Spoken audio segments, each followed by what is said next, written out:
You're listening to a sermon from Mission Ridge Church. Hang around after the message to learn more about Mission Ridge. Sermon notes for this message, or any of our other messages, can be found on our mobile app. Just search for Mission Ridge Church in Google Play or the App Store. Thanks for tuning in. Well, we are in week 2 of this series, Coronation of a King. I'm going to try to make Jesus a king by the end of this thing. See what we can do. Rob gave you kind of an overview last week of the whole book, and kind of some of the driving factors and stuff behind that. This week we're going to look at kind of a broad question that the whole gospel covers. That is, who is Jesus? If Mark's going to spend however many words he uses in the whole thing, I should have got a word count, that would have been nerdy and cool. But if he's going to use that whole gospel to describe who Jesus is, that's his whole point for writing this thing, is he's answering this question of who is Jesus. Maybe we should start from asking that question as we enter into reading through that gospel. Conveniently, he's terrible at poker. John Mark is horrible at poker. He gives away all of his cards at the very beginning. The very first verse, Mark 1:1, says, "The beginning of the good news about Jesus, the Messiah, the Son of God." So he answers it in the first verse, and this is the shortest sermon ever. You thought you were going to be late for the meeting. No, I'm kidding. So John starts with this phrase. He starts, and this is the only time actually that he gives his thought as to who Jesus is. The only time, right there, first verse, and it's done. The rest of the book, which Mark is the shortest gospel, is very concise, but it's still, he spends a lot of time writing this. That's it's a big essay if you're looking at it like that. I probably would have at least given myself 2 nights before the due date to write that thing. It would have pushed me a little bit. But anyway, so for the rest of the book, Mark just over and over and over, he just blasts you with these 2 different things. He shows you what Jesus does and says, and then he shows you how different people react to him. Over and over and over and over again. This is the rest of his gospel is just what Jesus is doing and saying and how people are reacting, pretty much. Now, Mark doesn't like to mince words. His gospel is very much like a comic book. I think this was where Rob made fun of Tolkien last week, that, he doesn't like to spend a lot of time saying things.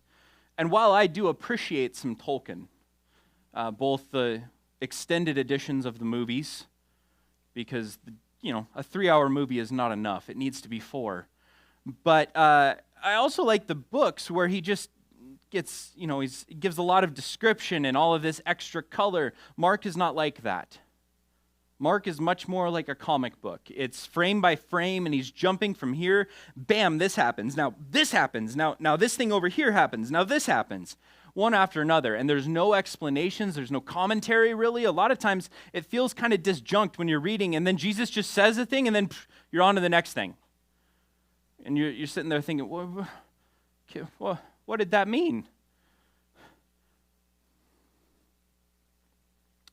Now, keep in mind that all of this is presented through the lens that Rob mentioned last week of the 4 pillars of Greco-Roman society. We had the pillar of education, we had healthcare, we had entertainment, we had sports. And those 4 things kind of dominated their culture. These were the important parts that they loved. And John uses his gospel in a way that touches on, I'm pointing at the wrong screen, I'm going to chastise my own self later, on the video anyway. He's going to use his gospel in a way that presents these 4 pillars, and Jesus as kind of he's fitting into this. He's coming in and he's completing these 4 pillars. He's showing up everybody within these 4 pillars. We keep seeing these allusions in his gospel to these things. So if you keep these in your mind as you're reading through it, you'll start to notice that, the pillar of education, we see Jesus as a teacher a lot. Or healthcare, we see Jesus healing a lot of people. Or entertainment, we see Jesus showing up, this one's a little trickier, as a spectacle. And then sports, we see Jesus as maybe a competitor? Question mark, hang on for 4 weeks from now. Because we're gonna break down these 4 pillars over the next 4 weeks and look at each aspect of this through the gospel. But don't forget this context as we're answering that question, who is Jesus? Trying to prepare for this and come up with a good example of Mark showing this, what Jesus does and what he says.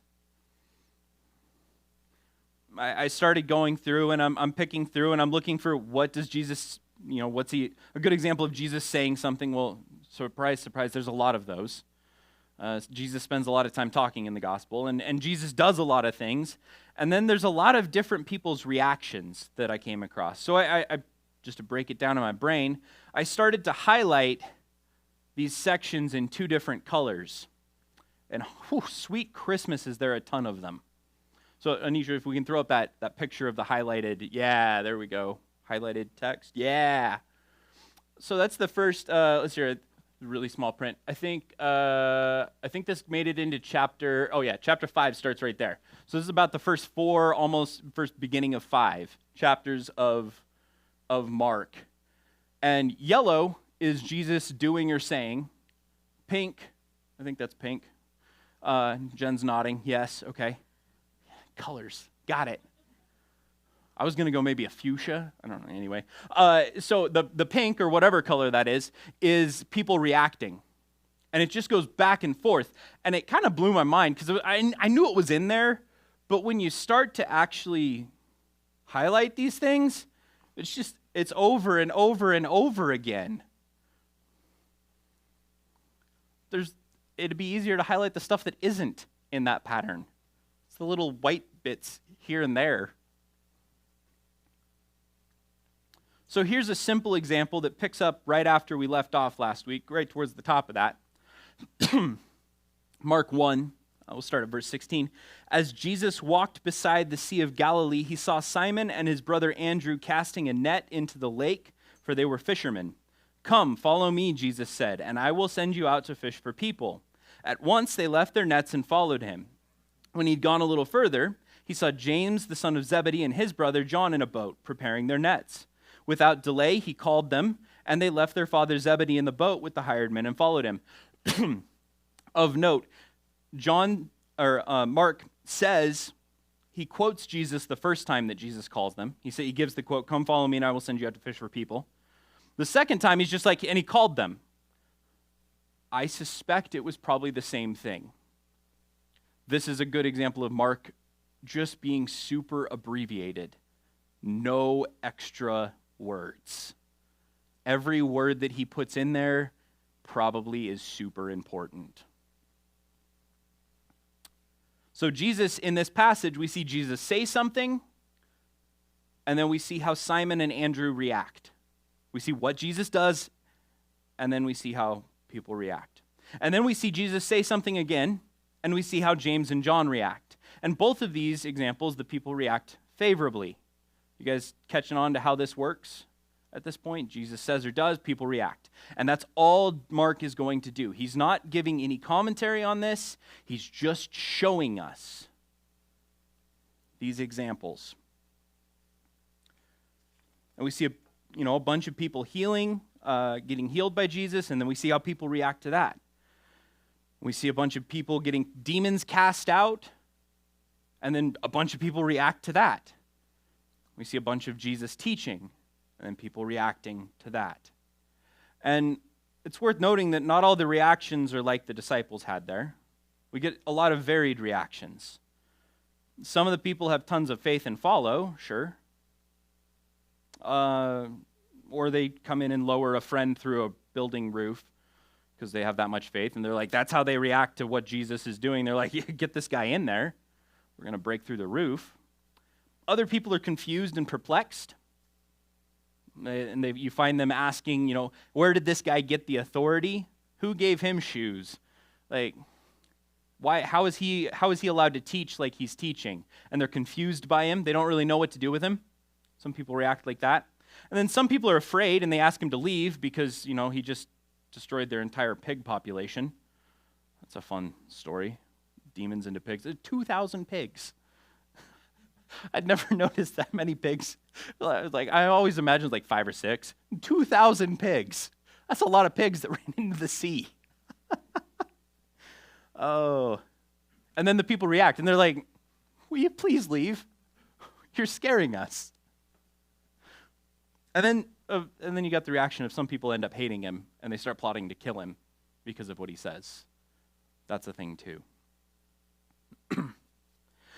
But once again, Mark's just presenting this for us to observe, for us to draw our own conclusions as to what we should make of this Jesus guy and who he is.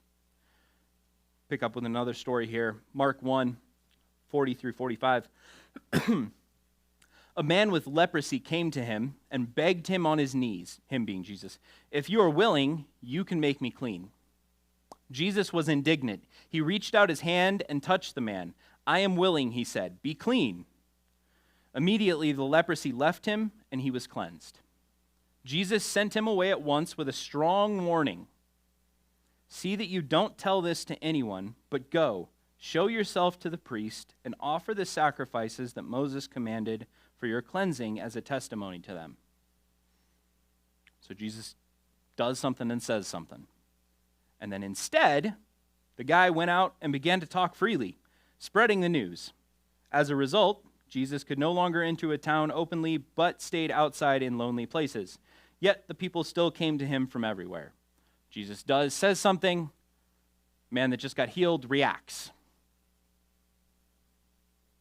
Probably not in the right way, but he's very excited because he doesn't have leprosy anymore. It's probably a big deal.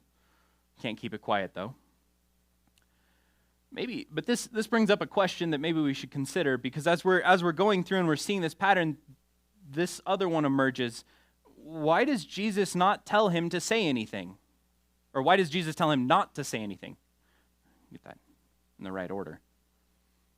Because Jesus does this over and over. He'll do something miraculous and he'll be like, shh, don't say anything. Stop it. And people usually don't listen. Somehow there's always still a crowd that gets attracted. Why is Jesus telling him this? It reveals there's a little bit of a subtle tension in the Gospel of Mark that we see. There's a little tension in the ministry of Jesus. It's almost like Jesus is trying to get people to realize who he is, specifically the disciples. He's trying to get them to realize who he is. And he wants them to realize that he's the Messiah. Remember, John gave it away right at the beginning. He's the Son of God. He's the Messiah.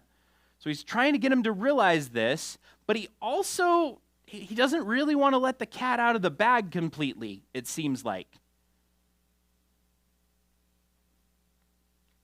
And that's a little bit of a tension, because that seems odd, right? If you're looking at this with fresh eyes, why? Well, you're kind of a big deal. You should be kind of telling everybody that you're here, you've arrived, like, let's get this thing going. Let's zoom ahead to Mark 8. So that pattern just keeps on going. And then we get to Mark 8, and this is kind of a turning point in the book. And this is where the disciples realize they get it. It's confirmed. Jesus and his disciples went on to the villages around Caesarea Philippi. On the way, he asked them, "Who do people say I am?" Who do people, not you guys, who do people say I am? They replied, "Some say John the Baptist, others say Elijah, and still others, one of the prophets." Good options, maybe? This is what people are saying. These are the rumors that are circulating about and saying, that's who this guy is. That's who Jesus is. And then Jesus follows up and he says, "But what about you?" he asked. "What do you say? Who do you say I am?" Peter answered, knocks it out of the park. He says, "You're the Messiah." And then Jesus warned them not to tell anyone about him. They get it, and shh, don't say anything. You're in on the joke now. Don't say anything. You got the secret. But pause. It's easy for us, if you've heard this story a couple times, and you know how the story ends, and it's easy to just kind of gloss over this. There's a glaring question that we should be bugged by. It's in all bold on the next slide. Why keep it quiet? You have the Messiah. And I don't think in our 21st century American context, Gentile, non-Jewish, I don't think we really understand. The Messiah, this should be exciting. This should be a big deal. You should be rallying people up. The Messiah is here to destroy their oppressors. Rome, those jerks that are raping and murdering and pillaging and stealing and taxing them worse than Bernie Sanders ever could. Rome's horrible. And they're living under this, and they desperately want their Messiah to come liberate them. In their minds, they probably have an idea of what that looks like. If we were to put ourselves in their shoes, I imagine we would be picturing something like Superman or Captain America. Now, fun fact, Superman was, I believe, written by a couple of Jewish guys, and he's very much a messianic figure in his formation. So that's kind of fun and odd, and you can go fall down that rabbit hole if you wanted to. But we would imagine this great conquering, because they're living under a society where power looks like Rome. It looks like military might. It looks like whoever has the most money, whoever has the most status, whoever has the biggest sword, they're in charge. They make the calls. And they're expecting the Messiah to come in, and you're probably going to expect him to come in like Thor with a giant hammer and smash, right?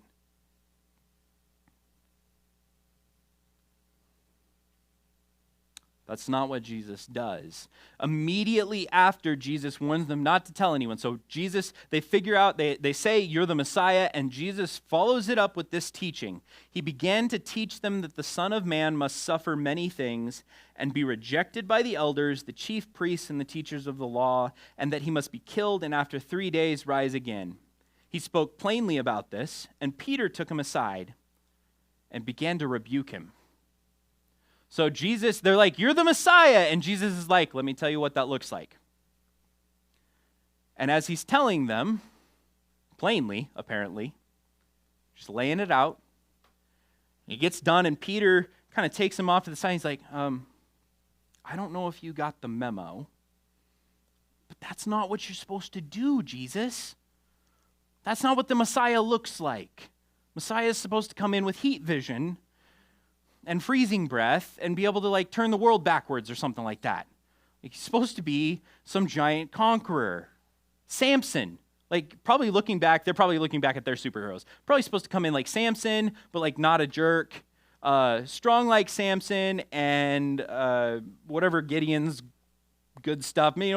David, he's supposed to come in like David with the mighty men, right? And conquer Rome, destroy them, decimate them, kick them out, drive them out, fleeing before you, and now Israel has their kingdom back, and they have their reigning king, and everything is right in the world as they've pictured it.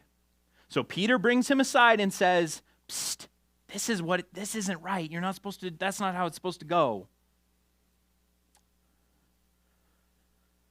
And Jesus reacts pretty strongly. When Jesus turned and looked at his disciples, he rebuked Peter, saying, "Get behind me, Satan. You do not have in mind the concerns of God, but merely human concerns." I think even in our modern English translation, "Get behind me, Satan," comes across as fairly strong. I haven't usually called people Satan, but maybe a couple of times, usually jokingly referring to this. Rarely would that one get pulled. And it's clear, he's got human concerns. Peter has this idea, and I'm sure he's not the only one. I'm pretty sure all the other disciples are sitting there thinking, thank goodness I didn't speak up. Like, we'll just push Peter out, like, guinea pig. They've got this idea, they have this preconceived notion of what Jesus should do, what Jesus should look like, what the Messiah should be. Messiah is supposed to look like this. This is who Jesus is supposed to be. Because they figured out, okay, Jesus is the Messiah, but now they're trying to define who he is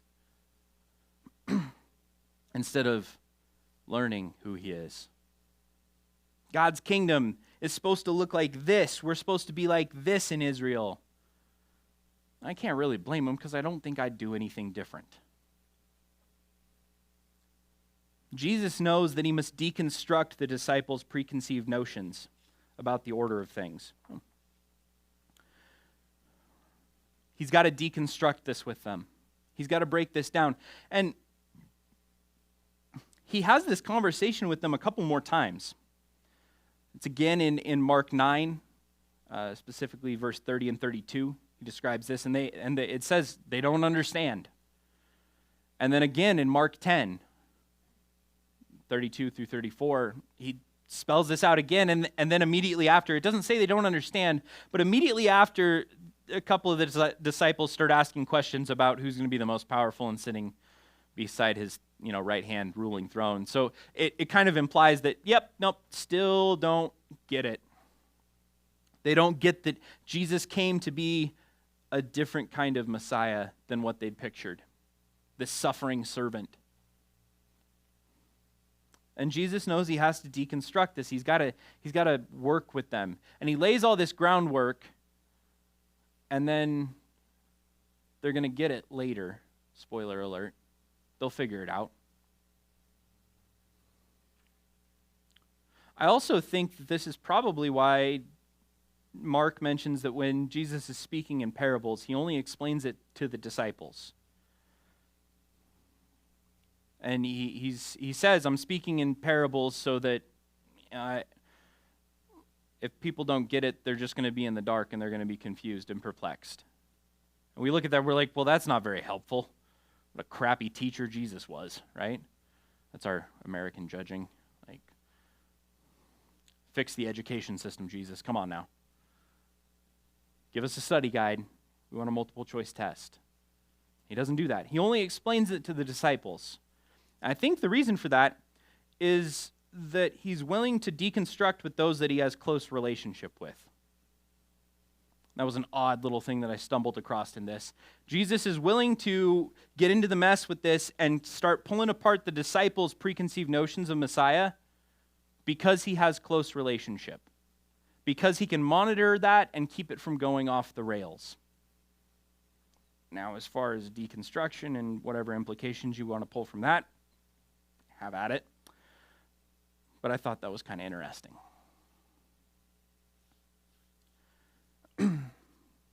Back on main track, though, do you remember the questions that Rob gave us last week to wrestle with during the series? We had these two questions. Why did Jesus live? What was the purpose? Right? Because if you remember the creeds, they just jump from like his death to, or his birth to his death, right? Miraculous birth, and now he died. Sacrifice Jesus, sins forgiven, good, cool. So why did he live? Why did he spend 33 years on the earth? Why did he have a ministry that lasted 3 years running around with these disciples and stuff? Why did he live? And then what was the gospel message of Jesus? What was going on there? I think that knowing Jesus had to clarify the disciples' image of what Messiah was, I think that begins to answer that question of why did Jesus live?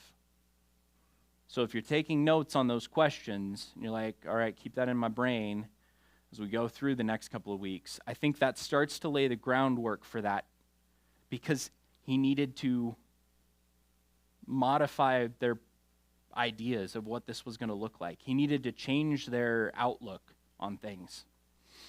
I got a couple of implications here. as we're answering who Jesus is. And Mark is introducing you to Jesus via primary source. He's writing down Peter's recollection of this, all of Peter's stories, and he's telling you all of these different accounts of people who had direct interaction with Jesus. He's giving you what Jesus said from the people who heard it, and then he's telling you how the people reacted from the people that witnessed those reactions. And his goal is for you to meet and to know the person of Jesus. And that's important. It's to meet and actually know him. Not just methodically or, up in the brain. It's not just that. He wants you to know him. So you can read the Gospel of Mark all you want, but if you're not going to actually let it serve its purpose of developing that relationship with the Messiah, with Jesus, and you're kind of just wasting your time, in my opinion. Like, you have to actually let it do its thing. Because you can sit there and you could read it to find cool facts. You can read it as an educational, some sort of scholarly endeavor, right? I've been listening to a roundtable discussion with a bunch of hobnobs talking about the book of Exodus lately. Some of them are coming at it just from an academic standpoint. And it's really interesting to see how they just kind of miss it. And they think it's really cool, but it's really dry. And then there's other people at the table that are devout believers, and when they talk about it, like, this is something else for them. The text comes alive for them in different ways. I think Mark's the same way. If you're not going to let it actually get in and affect you, develop that relationship with Jesus, I don't think it's doing much good. You can highlight stuff and find cool patterns.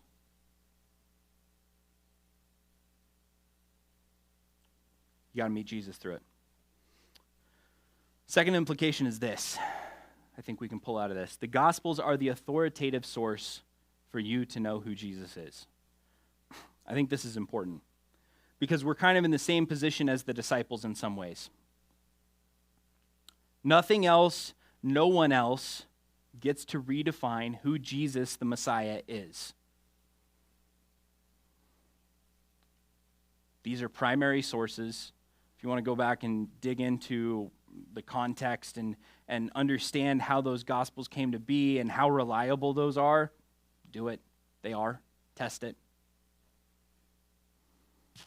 But they're the authoritative source. They're the primary source, the closest thing you can get to Jesus on paper. And we do something funny in our society. There's a book by, what's his name, Neil Gaiman or something like that, called American Gods. The premise in this book is that all the gods are real, and they're only made real whether people believe in them. So if somebody starts believing in Odin, then Odin becomes real in America or something. It's a fun little fantasy book. But at one point, the characters end up at Ishtar. They end up at her house, and she's got a bunch of different versions of Jesus that are hanging out because Easter and Jesus are kind of a thing as we're coming close to that. So all of these different versions of Jesus, you've got hippie Jesus, and you've got conservative white Jesus, and you've got Hispanic Jesus, black Jesus, Asian Jesus, rocket launcher Jesus probably was there that Rob mentioned a couple weeks ago. All of these different flavors. It was like Baskin Robbins of Jesus. And yeah, it's a silly book, but that moment was like I'm reading that, or it's a TV show. Can't recommend the TV show. Severe content warning. But that scene is wildly intriguing to me because it kind of points out something that we do in our society. We've got a lot of different ideas of what Jesus is. And if you go ask people, you're going to get a lot of different variations. You're going to hear this like when he asked the disciples, some are going to say he's a prophet or a teacher or this or that, or he was a good guru. You're going to get all these different answers. And what we like to do in our society is we like to take a little bit of this, like, oh, this is my flavor of Jesus that I like, and it doesn't really convict me too much. Or I care about these things, and so I'm going to make Jesus this. That ain't right. What we're doing there is we're allowing something else to redefine who Jesus is. We're allowing our cultural context to define who the Messiah is, which is exactly what Jesus says, "Get behind me, Satan," for Peter doing. That might be a little convicting. So we shouldn't allow others to define who Jesus is. The primary source, the authoritative source, needs to be the Gospels. And everything else, and I would say even within the Bible, Paul comes after the Gospels. Everything Paul writes, when we're like, this is, and we can, and that's good. I'm not saying don't read Paul. Paul writes good stuff. But everything that we read from Paul has to go back through and filter through the Gospels in my mind, because they're the primary source. And if it doesn't line up with the Gospels, then I'm probably reading what he's saying wrong.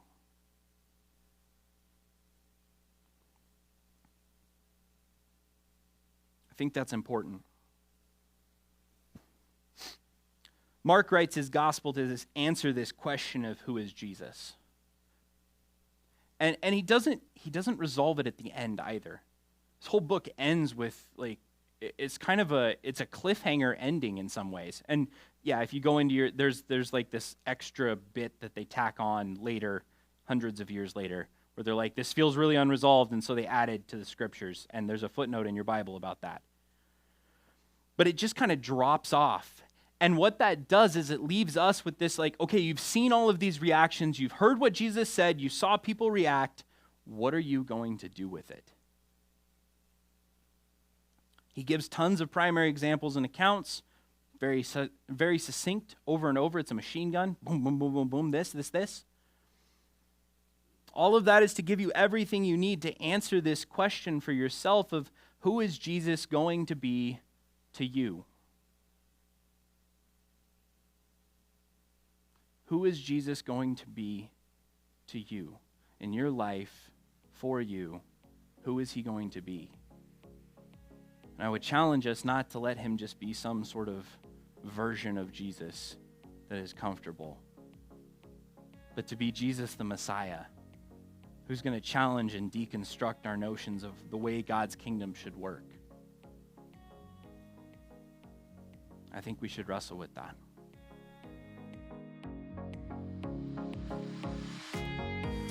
Thanks for listening to this sermon from Mission Ridge Church.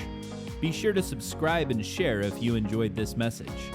We are a church focused on relational discipleship and located in Missoula, Montana. If you're in the Missoula area, we would love to have you come join us for worship. Service times, location, and loads of other fun stuff can be found on our mobile app or our website. You can find our mobile app by searching for Mission Ridge Church in your app store. Our website can be found at missionridge.church. If you would like to partner with us financially, you can give securely online at missionridge.church/give. We'll see you next Sunday. Thanks for tuning in.